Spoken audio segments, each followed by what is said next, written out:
Welcome to the Misfit Toys. Give me some snaps.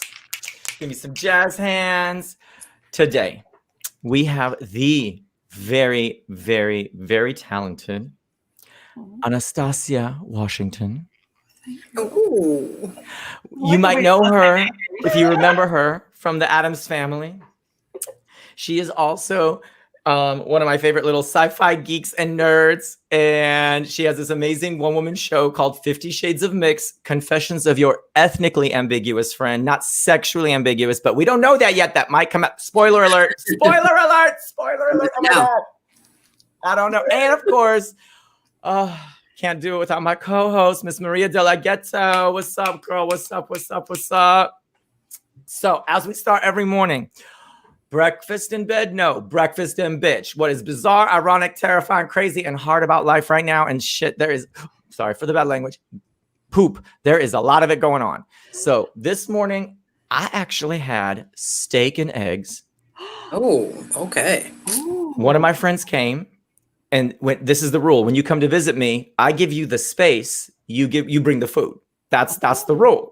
Like, I'm giving you this gorgeous space in the kitchen and the thing. I'll bring the alcohol, but you bring the food. And he's a French chef, so he made steak and eggs. The thing. It was great. Had some mimosas. Mama Nina came out, and one of my friends, she started complaining, and she was like, "The steak is undercooked. I don't know. Do you know if you can't?" And my mom looked at her and she goes, "It's this table. There's no complaining, only stabbing." And she just poked the bitch with the fork. She just poked her and was like, "You're going to eat what you're served." She was just ungrateful little. And I'm like, "Mom, tenderized. It's called rare, not undercooked, boo-boo. No, it was so that's what I have for breakfast. What about you, Maria? What did you have for breakfast today? I have fried chicken.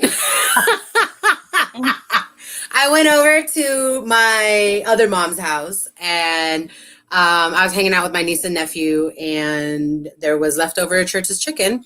So she popped that in the air fryer, and I was like, "Bet, let me get down," because I will never say no to fried chicken. Like, I tried to go vegan off and on for years. I will never be able to give up fried chicken, and that's just facts. That's it. It's my weakness.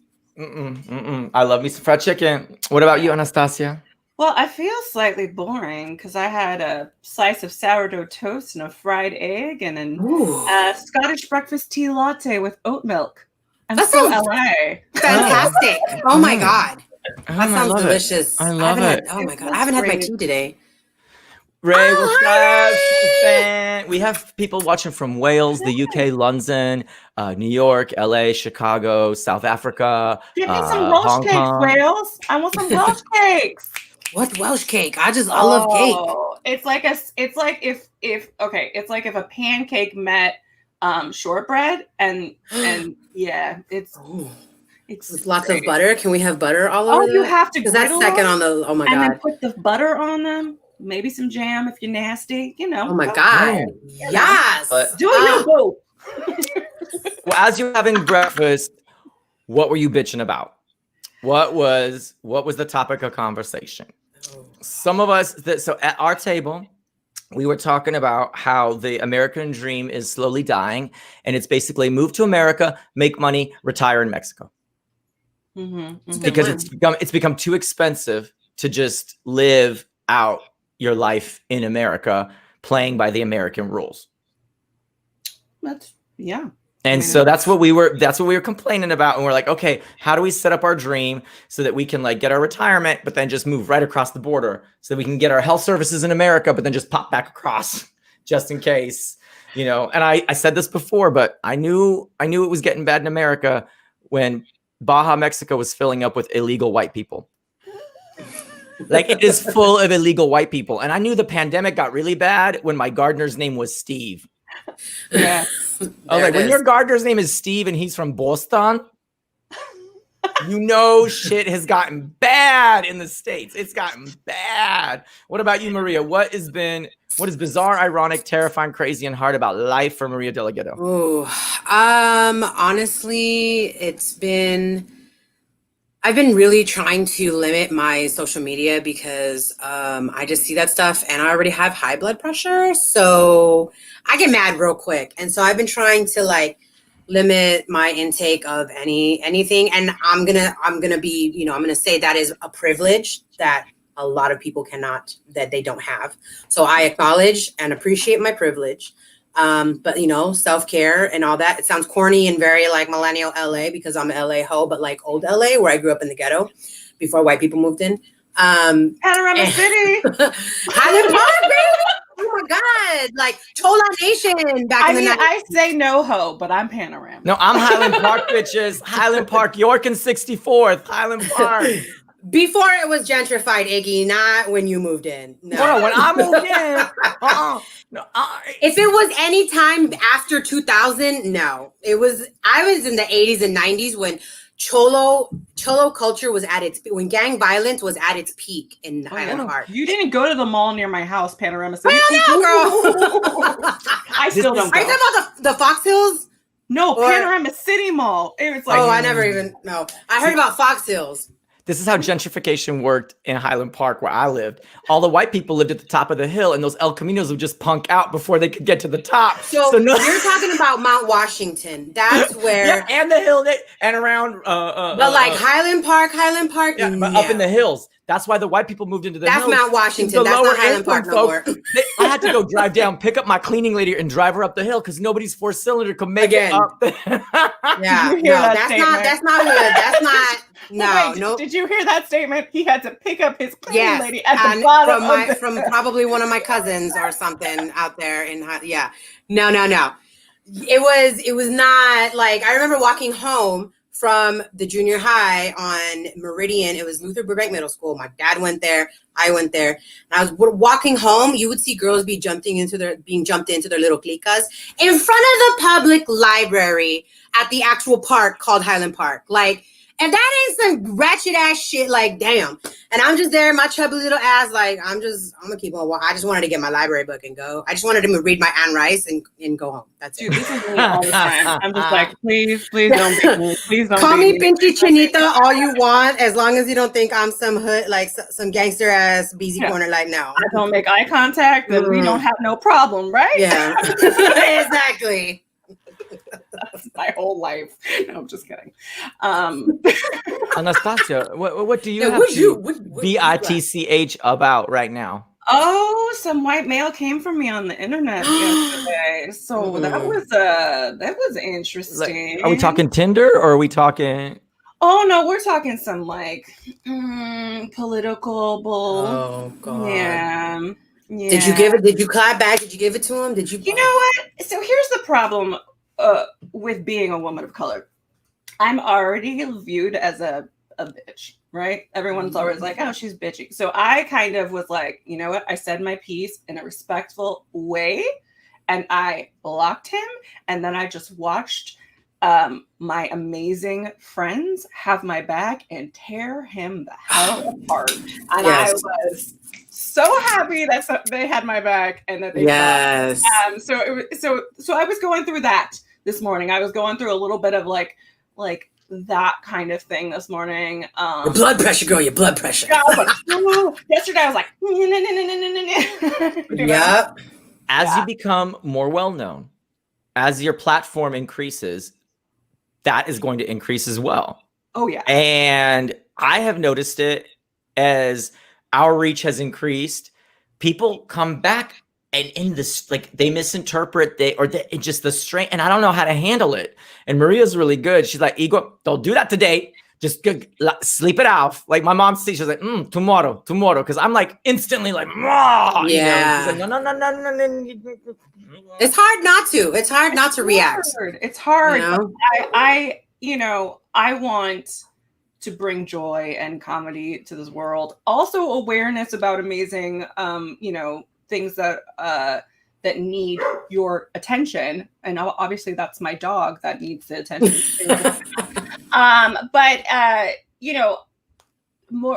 I think that sometimes when I get angry and I say things, it doesn't always get my message across as much as I wanted it to, right? And then they don't. It gives them a reason not to listen to me, right? And I don't want to give them a reason anymore. I want to give them every reason in the world to hear the message. And maybe it doesn't absorb, but like maybe the 10th time it does. Who knows? I don't know. I'm just going to try to deliver it in a very Southern way and see if it, you know, see if it wins it, you know? You know, speak softly and carry a big stick. Yeah, exactly. You know, you want them to pay attention. That's the way that my mother is. You know, she's like, whisper, then punch them in the neck. Honestly, if all these like internet trolls, because I've been noticing it more and more as well on my stuff. Sorry, I saw like a big ass shadow in my window, and I was like, I thought you saw a fly. I was like, it was it's just my fat ass dad. It's fine. What a big old like freaking silhouette. I was like, what is going on? But it's just my dad. Anyway, but I noticed like I get a lot more. Yeah, don't feel, just block them, and that's what I started doing because people love to come on my shit, especially like probably men, because like they don't show their picture. It's always people who are private and don't show their picture. You a bitch, first of all.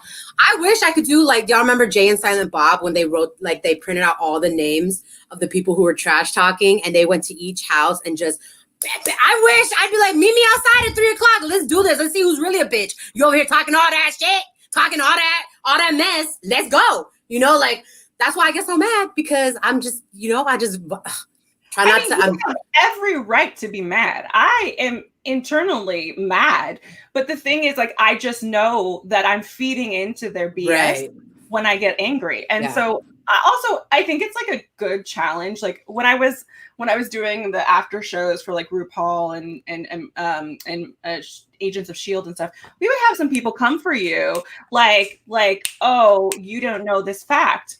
And yeah, like sometimes you're doing a show. I mean, you know how it is. You're compiling all this information. You may speak wrong. You may get the fact wrong. And people would come for me. Oh, because my gosh. as a female in the nerd world, I'm supposed to know everything or I'm fake. 10 times over. Yeah, you have to know more than they do. And I remember this one guy was like, you got this wrong and this and that. I was like, oh, dude, you are so right.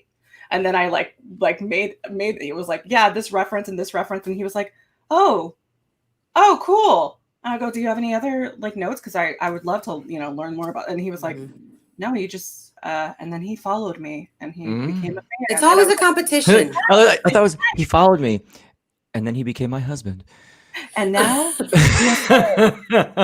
So speaking of anger, it is Domestic Violence Awareness Month. And people who are communicating with their fists. And then again, my mom, she's a little violent, but it came from a reaction. You know, when we first moved to America, I remember when we had to go to the shelter because my father was quite abusive. And there were many times in my life where I woke up to plate smashing, punches being thrown, police there. It was rough. It was really, really rough. Like when I got into a relationship, I got into an abusive relationship. And I remember punches were thrown. The police were called. You know how embarrassing it is to go downstairs and you're in your little like pink jock strap and the cop is like, what's going on? I'm like, oh. And I call my friends. And they're like, girl. I'm like, he messed up my car. He messed up my face. And they're like, well, did he mess up the TV? And I was like, no, the TV's okay. Bitch, you gonna get back together. Over a TV. No. You know it's bad if they punch the money you maker. and the This TV. is the money maker right here. But that was the thing. They're like, you know, he's gone crazy if he messed up the TV. That for them, they're like, oh no. If he messed up the TV, then you know shit got real. And they were right. We ended up getting back together. It took me several times to realize that behavior wasn't like I couldn't change it. I couldn't change it. And I've learned this has been a hard one for me. I don't know about you ladies. I need a turnkey boyfriend. Women and a lot of gay men, they approach relationships kind of like investment property flippers. They're like, ooh, this has good bones. I can redo the kitchen. I can redo the thing. And this is what I learned. By the time you're redoing the whole house, the house resents you so much that you can't live in it. And then someone else is going to move into the house that you spent all the time redoing. Yeah. So I am trying. I go for the key. I need a turnkey relationship where it's like you turn the key, you walk in, Doesn't need any work. It's ready to go. What about you? Have you tried to fix her up or Anastasia? Yeah, I mean, I was actually discussing this the other day. Like, I was in a really bad relationship in college, and I will fully say that I was psychotic in this relationship because it was so bad. Like, we were so bad. Like, he was like emotionally and at times physically abusive, and I was crazy because of it. Like, I like look at myself and I go, I can't even, like, that person that I can't even, believe that she. Yeah, you're like, who is she? Things. Like, I have no idea. But like, yeah, I always thought like, this was going to be the guy.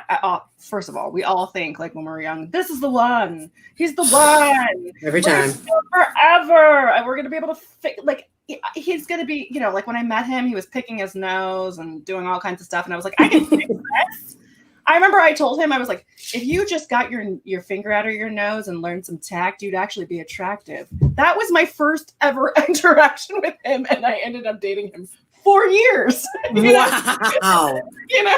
Girl, you really built your own home right there. I was like, I'm gonna fix this. But like, we were both very like, I feel like at the time we were both very flawed, not knowing what we were, like who we were.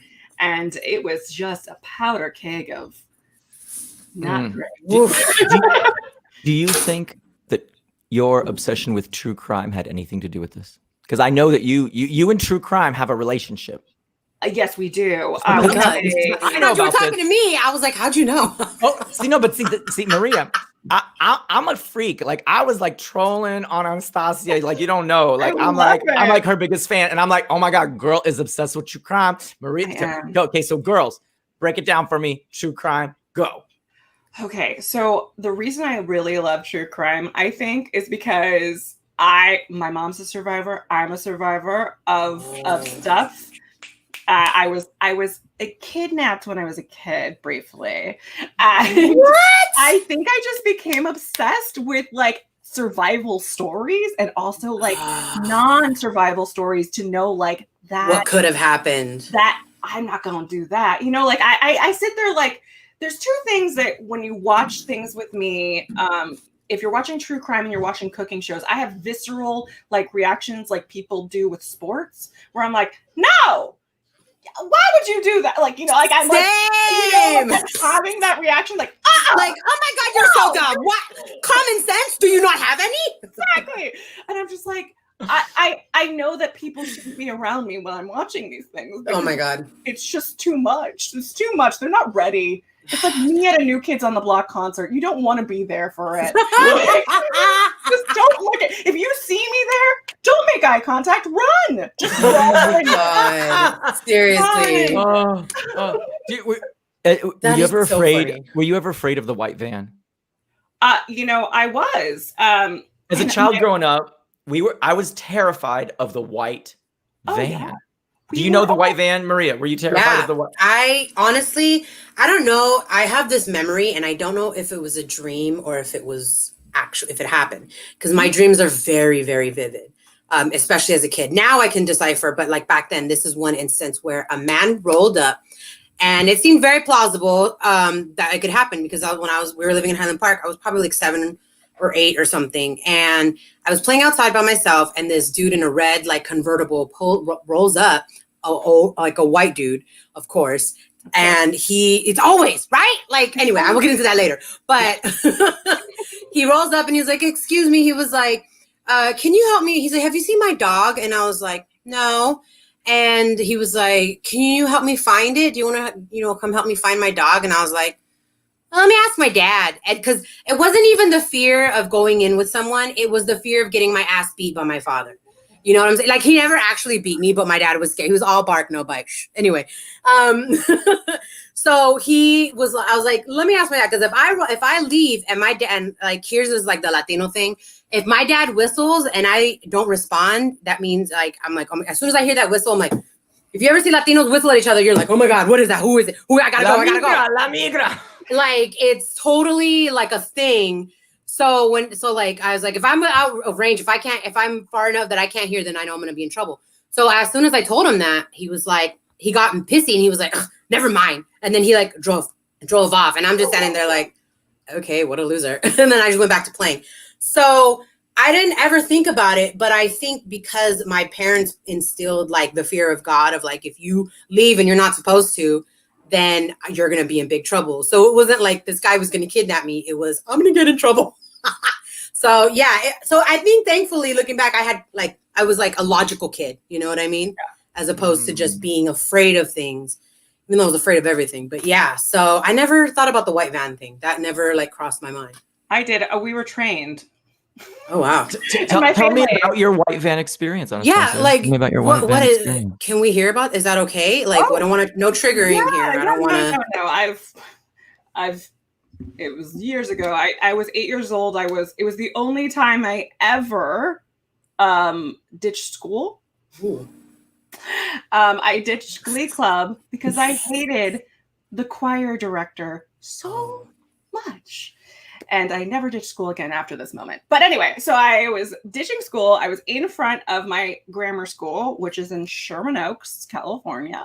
Okay. And this guy, me and this other girl were ditching, and this guy came by and he said, "You have very nice legs." And I said, "Why, thank you, sir."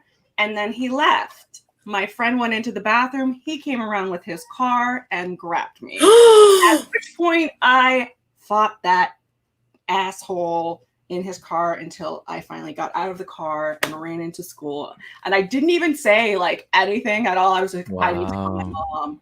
And they were like, well, what happened? I was like, I need to call my mom. So I was like, don't worry about it. I need to call. Don't worry about it. I need to call my mom. But like the thing about it was that because my family, you know, my dad is from the south side of Chicago. My parents are a biracial couple. We have seen some crap in our life, right? So we had talks very young about what would happen if somebody came for you, right? So like, imagine like a 6-year-old girl, they're like, he goes, never start a fight, but if somebody fights you, you finish them. Oh my God, did you have my dad as well? Oh my God, that was my dad's wise words all the time. Right? And he would be like, if somebody gets you in a car, I don't care if they have a gun, a knife, you get out of the car, you don't get in the car, you fight, doesn't matter what they have. Yeah. They can shoot you in the street. You do not get in the car. So that was that. We also knew how to get out of a trunk and release the trunk. Wow. That's the reality though, honestly. It is the reality. And I was a child actor too. So I think my dad had a little bit more, anxiety over it. About that too. Yeah. Because honestly, when a guy told me that I had nice legs, little kid me who was working at the time said, "Adult, be respectful." Right. This might lead to an audition. Like, are you scouting me for what's the role? Can we have more motivation? What's going on here? I'm actually managed by. Right? I love that you're walking around with your headshot in your back pocket. Like, I hope I get today. Might be my chance. That could be my breakout moment. Oh my God. It's weird growing up out here. Like, all of us had pagers, and at nutrition, we would run to the payphone and call our agents to see if we had like auditions. Like, that was my life, you know, which I didn't know was not weird until very much later. So when tell us about that moment. When was the moment that you realized that your Hollywood childhood was not like everybody else's childhood? When did that aha moment? Wait a minute. Doesn't everybody have an agent? Doesn't everybody like have a, you know, what? I think it was when I was an adult, to be honest. Like, I just always thought like I had normal experiences, and then people would start talking like about like things that were like normal. And I was like, yeah, that didn't happen to me. Or then I would say stuff. I would be like, oh yeah, you know, the Olsen twins went to my school, and then like, you know, blah, blah, blah, and whatever. And people would be like, what? And I was like, yeah, they went to my school. So didn't they go to your? We were all actors. Like, everyone had an agent. I'm surprised they even went to public school, to be honest. They did for like 2 years. They went to my grammar school, and then they got transferred to a private school because they was the hot thing, man. I remember growing up watching the double Toilet Trouble was my favorite. Yeah, I mean, they went to her school for a bit, but then they, you know, here's the thing, like we were absent a lot. That's the thing. Like I also realized later in life being absent from things and like connections, like I'm used to not seeing people for long periods of time and then seeing them all the time and then never seeing them again or seeing them again and then just picking back up. Yeah. And that's not normal to people. People have friends from like kindergarten to like college, the same ones. And I'm like, I was never a child actor, and that's not even the case for me. I moved a few times growing up, but yeah, which I think that's actually a really great. I think that probably taught you a different type of independence and like just being okay not to see someone all the time. You know what I mean? Because I struggled with that later in life, actually, just a few years back, of like, oh, I don't need to always talk to my best friend every single day and spend every moment with them. You know, I had to learn how to like be okay to just be by myself and just not seeing him. Now I'm just like, ugh, I don't want to see anyone. Get the hell away from me. Oh my God. I mean, I think it's a good thing. Why calling me? A bad thing. Because like sometimes I feel very easily smothered. Like, you know, like a guy will text me more than once and I'm like, what's wrong with you? You independent women are killing me. You're killing me, you independent women. So on the Hollywood tip, would you consider yourself a big girl, Anastasia? Yes, I would. Okay. Tell me, because I know, what does it mean to be a size 16 for you? I mean, it means that I get to eat now. Because I heard through the grapevine that your agent told you that you had to keep a size 16 because that was your character role.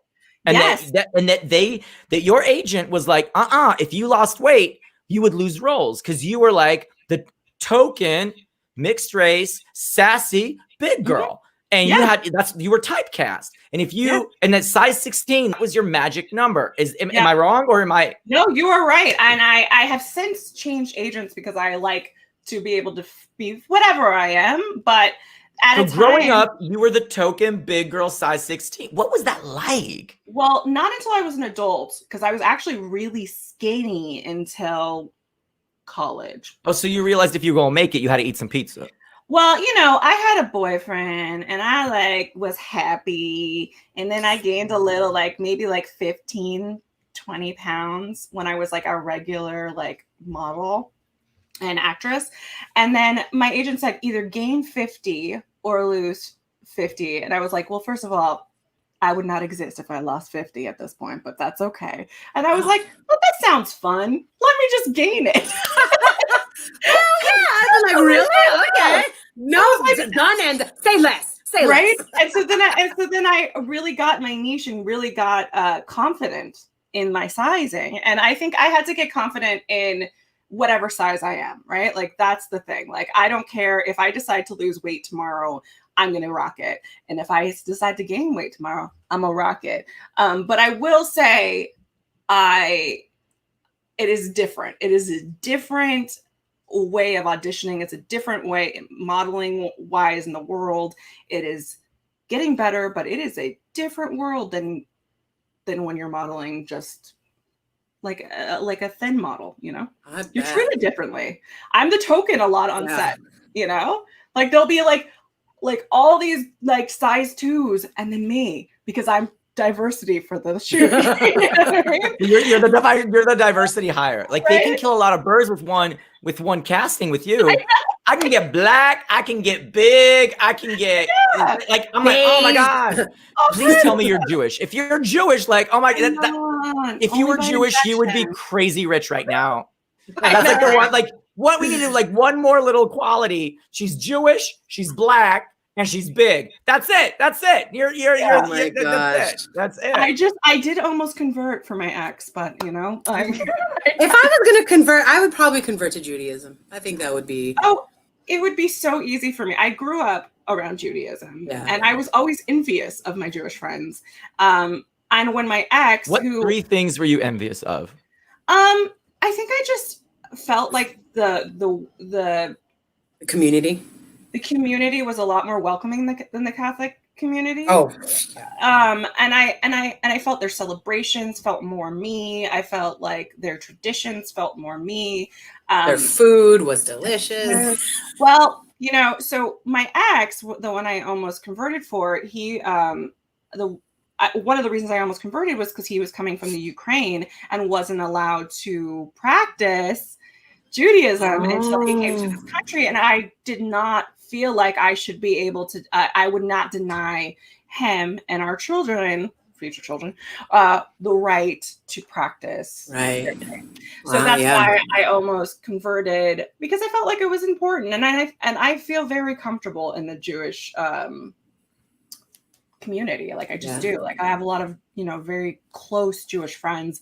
And I mean, I don't know. It just feels more, I don't know. I'm a recovering Catholic. That's what I always say. My God, same. I'm like Catholic here and there. I have a lot of Jewish friends and family. Like, and it sometimes like it pops up, and I'm like, ew, get off me, Catholic. That Catholic guilt is strong. Oh, it's so strong. I'm like, why are you acting like? My mom was actually left-handed until the nuns got a hold of her. So wow, that is so crazy to me. The left-handed thing. I just still cannot. I can't wrap my mind that Judaism is still like they're in very much like if you read Deborah Feldman's book, she inspired the Unorthodox show on Netflix. She wrote that book, and I'm currently reading her second installment, Exodus. And she recently, in like 2016 or something like that, went to visit Hungary and like Europe and certain areas. They're still like very much hush hush, like we don't talk about being Jewish. The fact that it was still so recent that you can't practice a certain religion, like I don't get why Jews just get so much flack. Y'all are some haters on these Jews. Like why? I know, like I don't understand. So at first, Jews weren't allowed to hold businesses, and so they became merchants and traders, and they had all the banks, and they handled all the money. And then over time, they built up resentment because they ended up, we're going to give you nothing like Israel. We're going to give you a desert, and then they turn it into an oasis. And then here comes resentment. So there's a lot of resentment because they thrive. They thrive under pressure. They thrive under, and they're always different and a little weird. Like they're just a little, and they're just a little weird. Like I can activate my Jew power like at any moment. Like I am like Hasidic to the rescue. Like this is no joke. Like we gonna my Hasidic hero to the rescue. That's right. That's right. Holla to the rescue. Like it's okay, now I'm hungry. Oh my God, I love me some challah bread. Oh my God. One thing I love about Judaism is, unlike Catholicism is just believe and have faith no matter what. Judaism, and one of the principles is ask questions, and through questioning comes faith and understanding, and you're constantly probing, asking, wondering. You don't take anything at face value. And that's something that I really love about that. The traditions I adore, and there's so much meaning behind them. And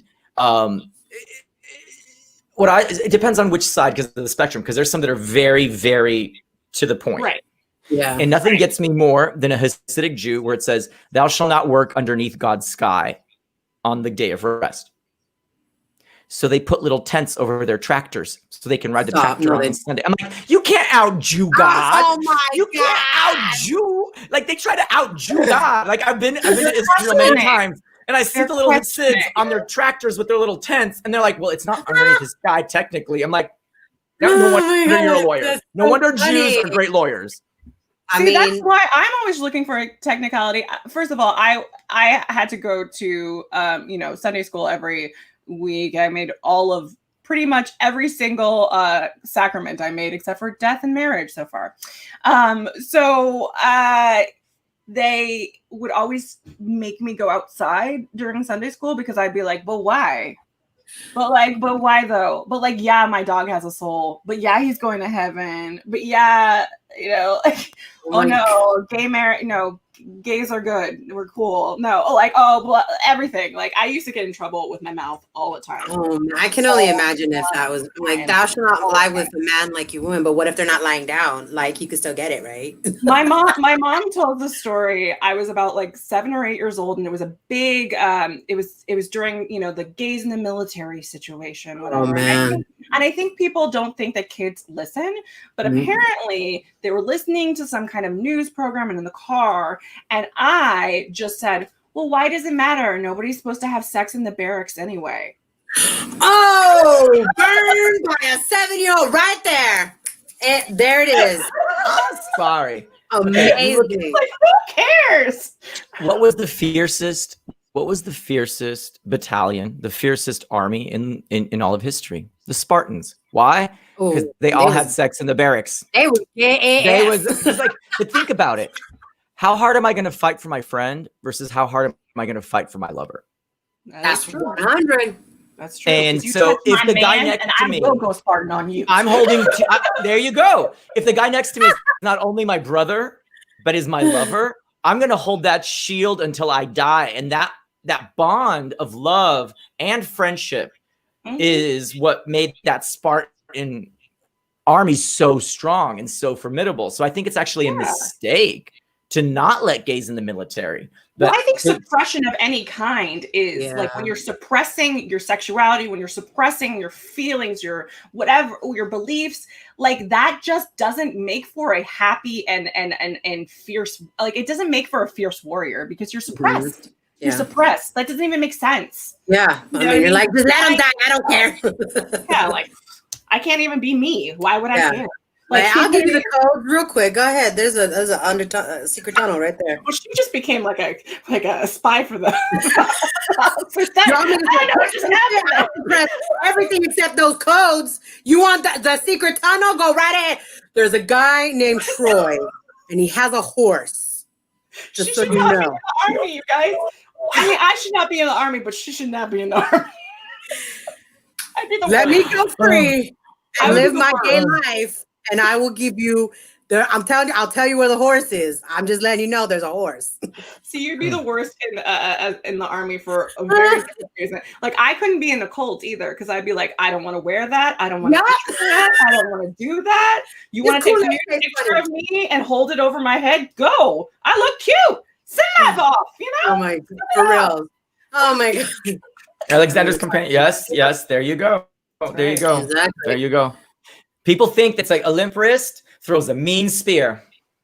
That one, like you gotta stay loose. You know, you gotta stay loose. I'm sorry. Do we know about Stonewall? Those there it is. Women. That's what I'm about to say. The lesbians was about, you know. Oh, well, no. We're coming up on my favorite segment of the show. It is time. I want you to meet Cletus, Miss Anastasia Washington, and I'm the archetype and representative of the male community here in America and parts of the world. Is there anything that you would love to tell me that anything you'd like to demystify? How do you say it, Maria? I can't even understand what the hell you're demystify. Demystify. Do you want to demystify? I was like, demystify? I'm trying. English ain't my first language. So what would you love to woman-splain to all of us men's is watching? I mean, I think coming off of what I just experienced yesterday, I just want to ask, why are you gonna talk when nobody's talking to you? Like nobody asked. Nobody asked. Why do you have to speak if nobody's asked? You always gotta give your opinion, and nobody asked for it. Like my mama never wanted to hear mine.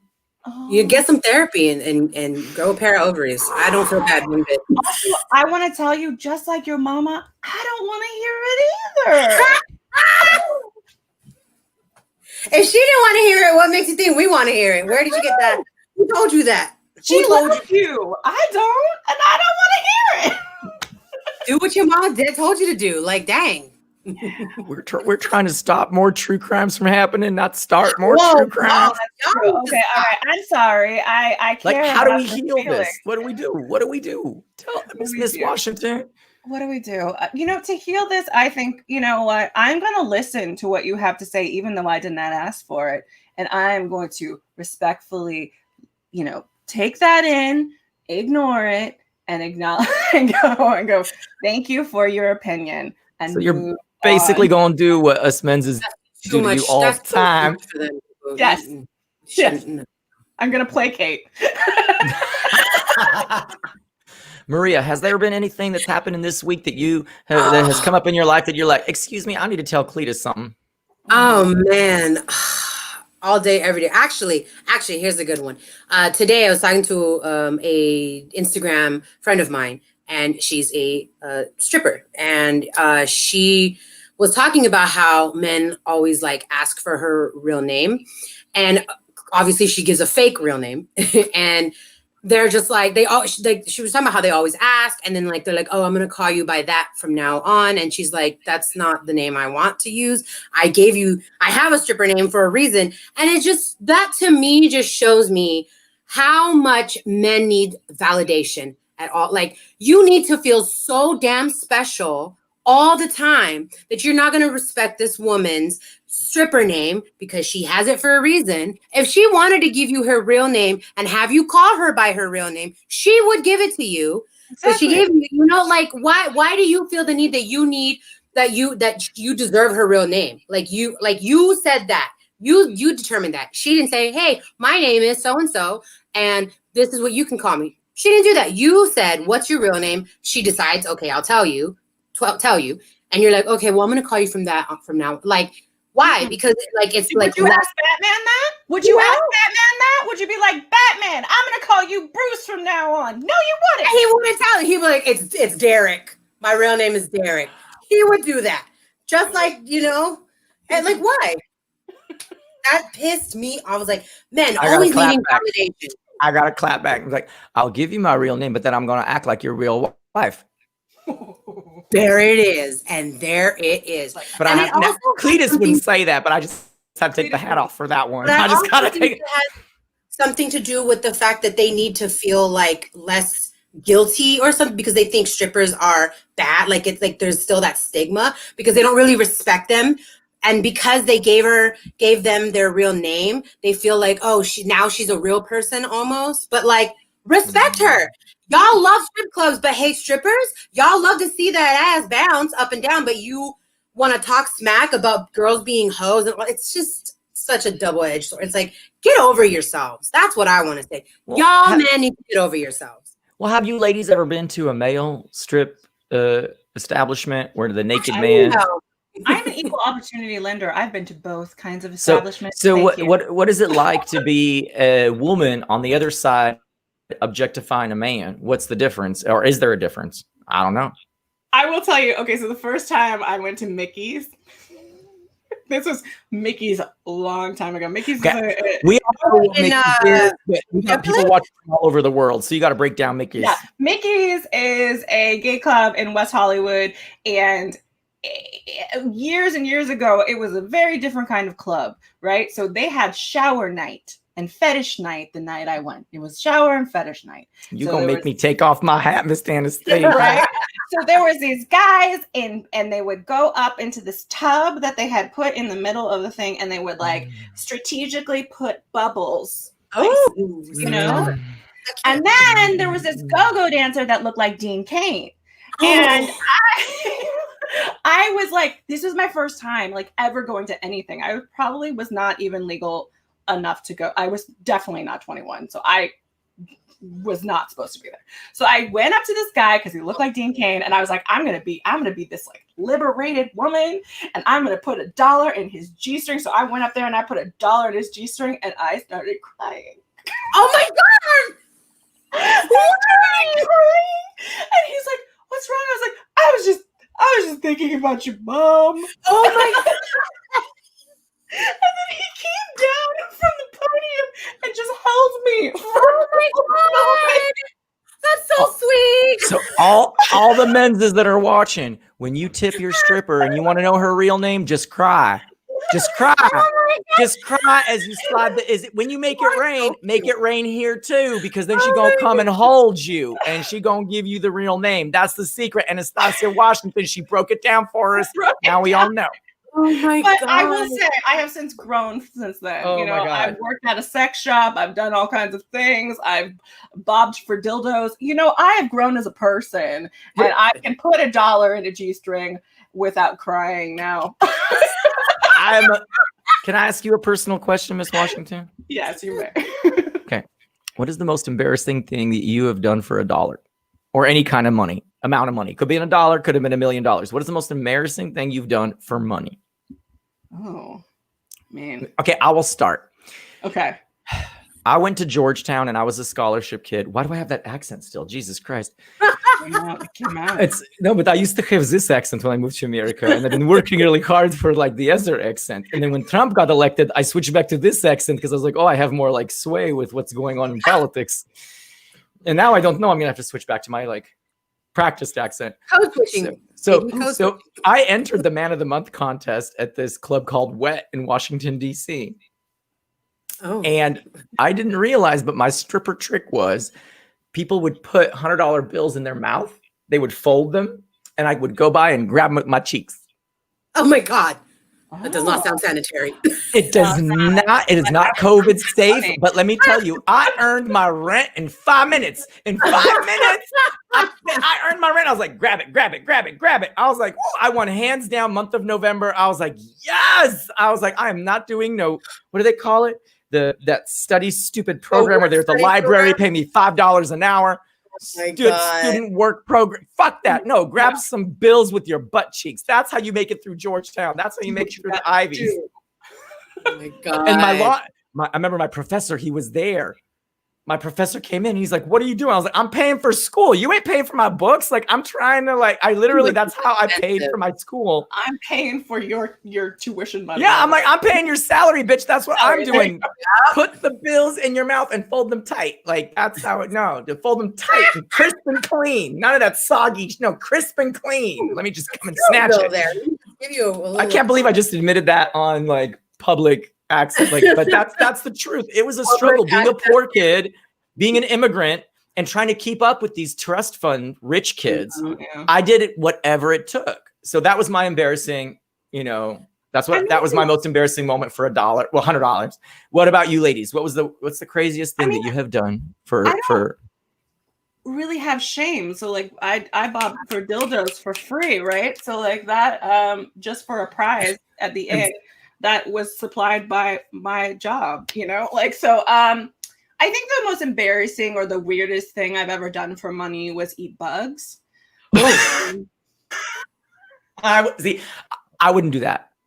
Yeah. Like I draw the line at bugs. Like I will grab $1 with my cheeks, but I will not eat bugs. I will not eat bugs. Yeah, I mean, so were they seasoned good? Or? So I've eaten a lot of bugs in my life, and this is a weird thing to say, but one time for biology class, you could get extra credit if you ate a live mealworm, and I ate it. I didn't even need extra credit. I was an A student. But then also a couple years ago, True TV hired me for like $50 to eat a water bug. Ew, no! You mean a cockroach? We can call it a water bug. So it's a roach. Messy. Oh my god! Oh my god! Oh my god! And I ate it, and I had to have they wanted you to be like, No.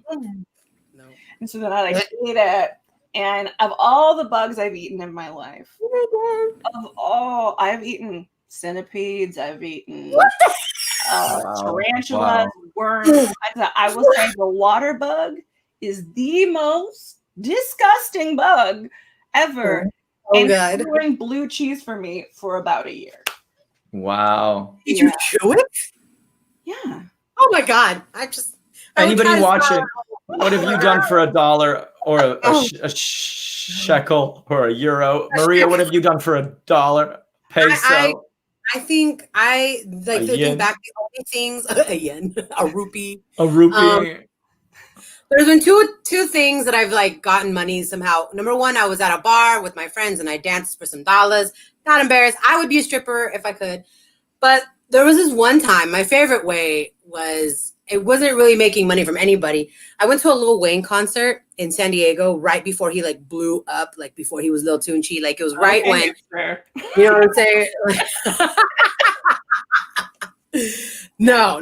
Like my sister at the time, she was in love with Lil Wayne. She was like his biggest group. She loved Lil Wayne. So I went with her, and because the tickets, the reason why I say it was like before he blew up, because the tickets were at House of Blues, were $30, like with all the taxes included.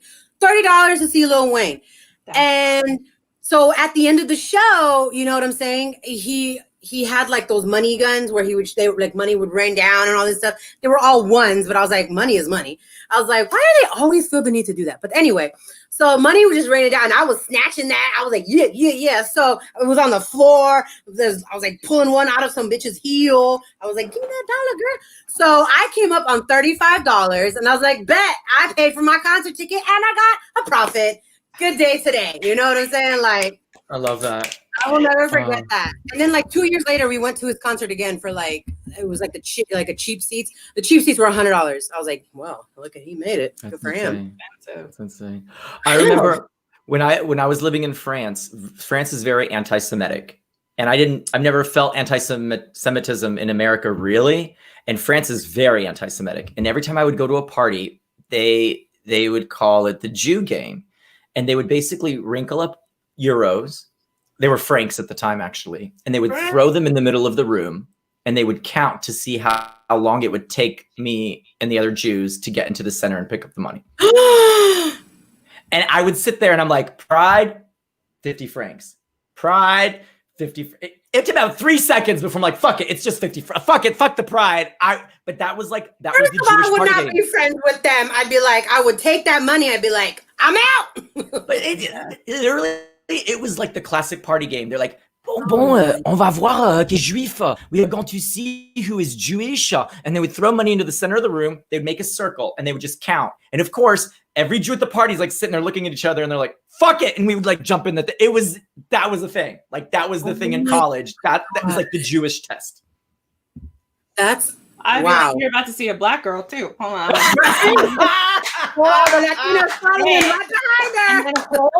After I get this money, hold my earrings and we're gonna go. Oh, I love that hair, by the way. I didn't know that I had curly hair until coronavirus. Oh. Because I would always cut it super short. And it was kind of wavy. And I vowed, I'm like, I'm not cutting this until we can all live safely.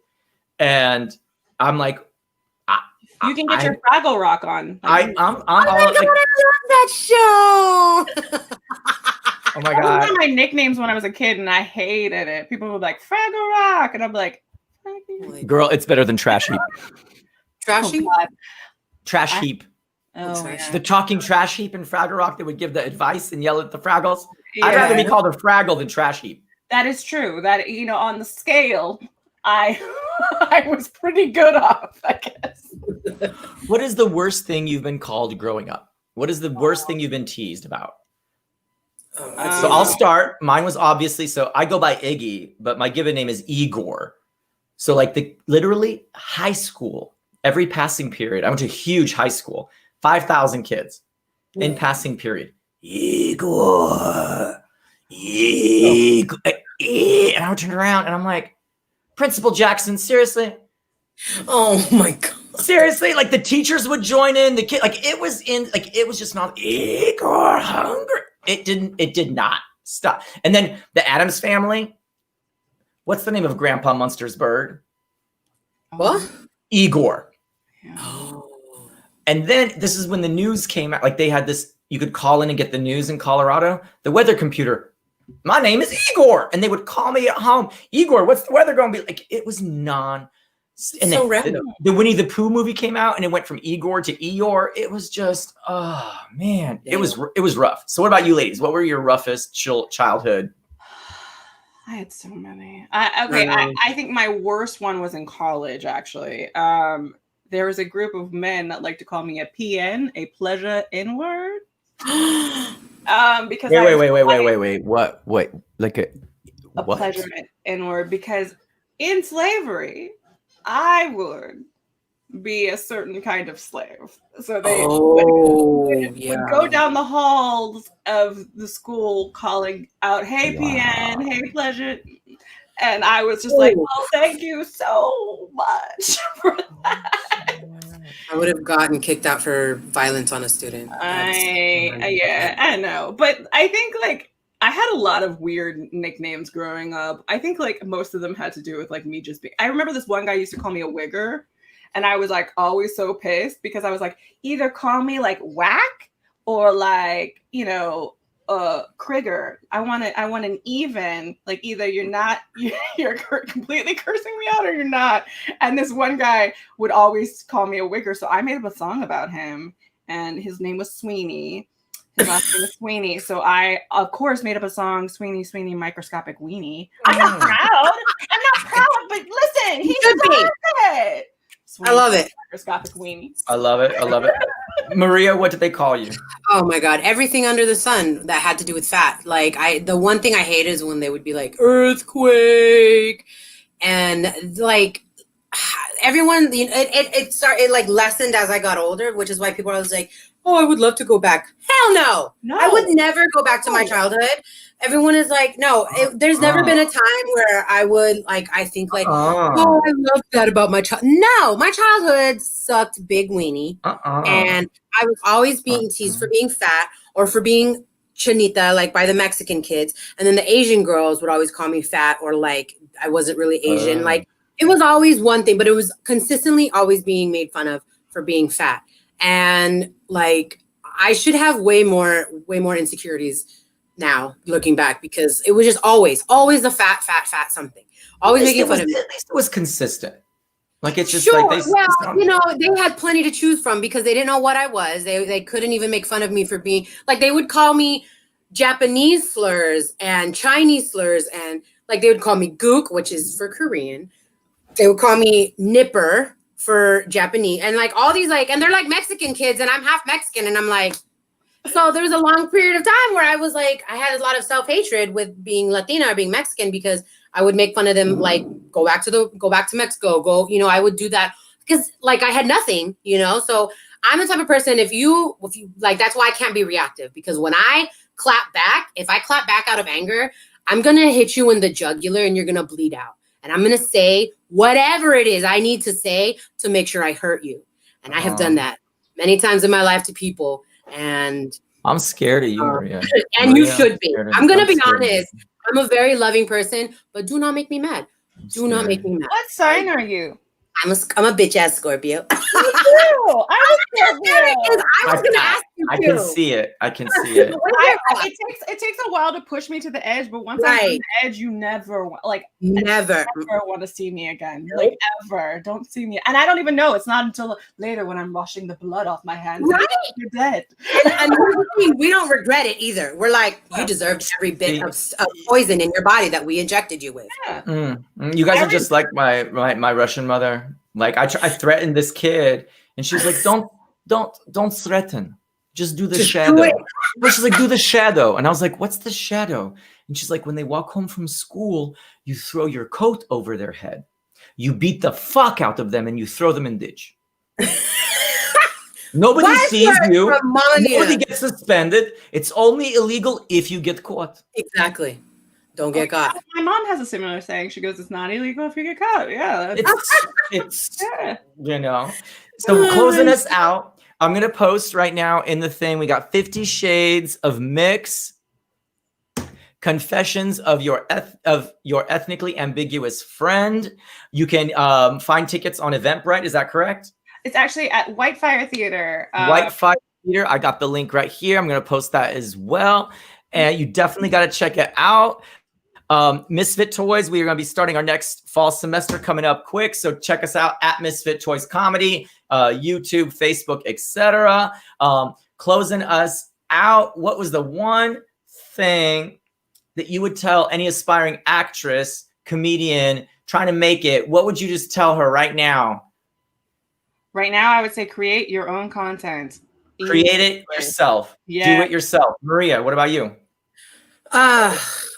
Probably the same, to be honest. Like, be yourself unapologetically. Don't think you have to change an image or your image or anything for Hollywood, because Hollywood needs to change. Like, enough. It's done. We're done with starving. I watched Judy last night, and homegirl hasn't eaten since like 1935 up until, 1960 something. I was like, dang, she couldn't take a bite of a burger or a pizza. No.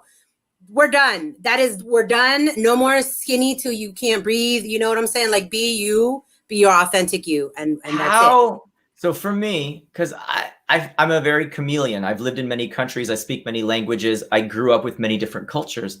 And I have this like identity imposter syndrome, which like, I don't know which one I belong to. And it's been a real hard, like that's been my comedic journey, is finding my true self. How do you do that? What do you do to, or did you like, how do you know, like, how do you get there? If you are all of those things, then you're all of those things, but it's a matter of like, are you comfortable being those things? You know what I'm saying? Like, because a lot of people don't like when mixed people code switch, or when we, you know, because they think we're being fake because we code switch. It's actually a tactic of survival, really. But at the same time, it's like, we are both these cultures. Or if you're multiple cultures and you identify, I grew up in Latino culture and I grew up in Filipino culture equally. So for someone to tell me that I am not one or the other, who are you? You don't mean anything. You are not, you do not call any of these shots. So don't tell me what I can and cannot do regarding my cultural identity. And being an American is a third cultural identity. Being mixed in America is another cultural identity. So don't come at me with that. You know what I'm saying? Yeah. Like, you just mad because you can't go up in those other clubs without, you know? Yeah. So, but even if you're not of multiple cultures, soul searching and creating, just keep on creating. And I think your voice starts coming out as you start creating. Like, try stuff. Just try. Embrace the facets of your diamond. Embrace the facets of your diamond. You ladies are amazing. Anastasia, you are an inspiration. It's been such a joy. Thank you so much for joining us. Ray, we love you. Everybody who's been watching from all over the world. Maria, I can't do this without you. I love you, girl. Everybody, we're going to make it through. Don't panic. Don't panic. We got this. We got this. I love you guys. Love you guys. Take care.